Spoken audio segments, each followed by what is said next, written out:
Hey there, Discover Family Church. Pastor Johnny here. I hope you guys are doing well today. Hope life is treating you well. I don't know about you. I need a haircut. Anybody else need a haircut right now? My hair is getting crazy. Yeah, I need a haircut. I know that some of the places are open now or something like that, but I have not had a chance to go look at that and get it done. But we finished up Matthew this week, and now it's time to step into our next set of what we're going to talk about. And had a bunch of you tell me you really liked walking through the same book of the Bible the whole time, and so figured why not continue doing that. And had a couple of you mention the book of Jeremiah. Jeremiah is a book I've preached from a few times. It's also, especially the first chapter of Jeremiah, is an incredibly important chapter in my life, and I'll talk about that as we go along. But figured let's jump in and talk about Jeremiah. I don't know how deep we'll get into it, but Jeremiah was a prophet, and I want you to understand the timing of Jeremiah is very significant because, King David, we know that he was a man after God's own heart, and he was a good man who struggled big time. And then he had a son, Solomon. Solomon wrote Proverbs and was great and did a lot of great things, very wise man, up until 1 Kings chapter 11, which is when Solomon basically renounced and walked away from his beliefs, from his faith.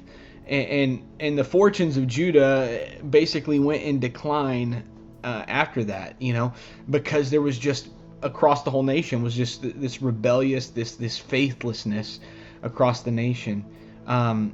If you go all the way up, move up to 2 Kings chapter 22, we see King Josiah, who tried to really reform the nation under God, under Jehovah, but it wasn't enough to really stop the tide of evil that had happened under his successors. And so Jeremiah, he is the prophet over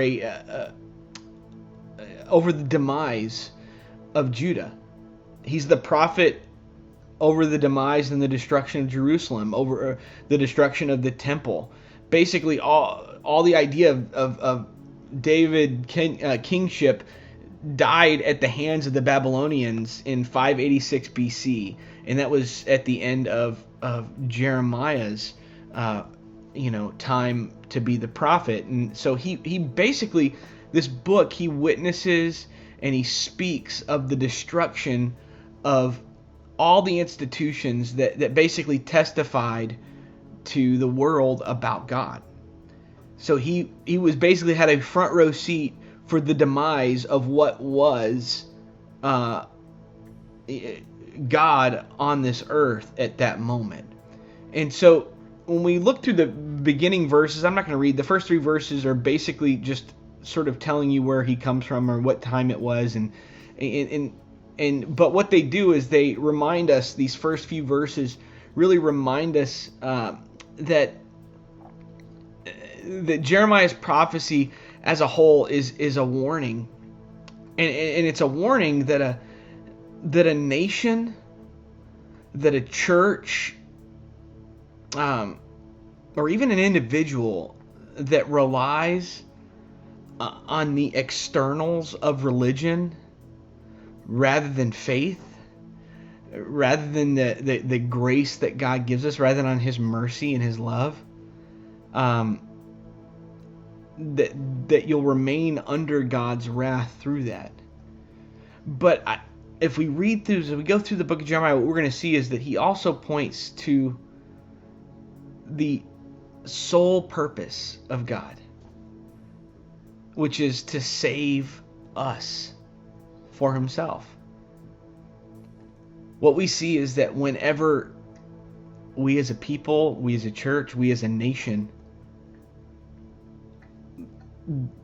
stop relying on God, but instead rely on ourselves, or even rely on the external idea of what religion is. We're seeing that happen across the country right now. Churches that are struggling so hard because their faith was not wrapped up in God, but it was wrapped up in coming to church on Sunday mornings instead of, and so the idea of being able to come in and, watch online basically their faith is crumbling, people's faith. And some of you, your faith may be hurting right now because you're missing this key point. And what Jeremiah is showing us here is that whenever we rely on religiousness as opposed to faithfulness, we're always going to struggle.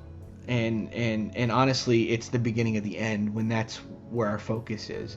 And so I look forward to walking us through the story of Jeremiah. And so the next one I do, I'm going to talk about how Jeremiah came to be a prophet, how he was called to be a prophet, and maybe even take a couple of different days to talk through this next little bit, because this is a very important chapter in the Bible to me personally. So I love you guys. I'm praying for you. Make your life and your focus on your faith in God, not your faith in religion, not your faith in the nation, not your faith in the news, not your faith in even other people.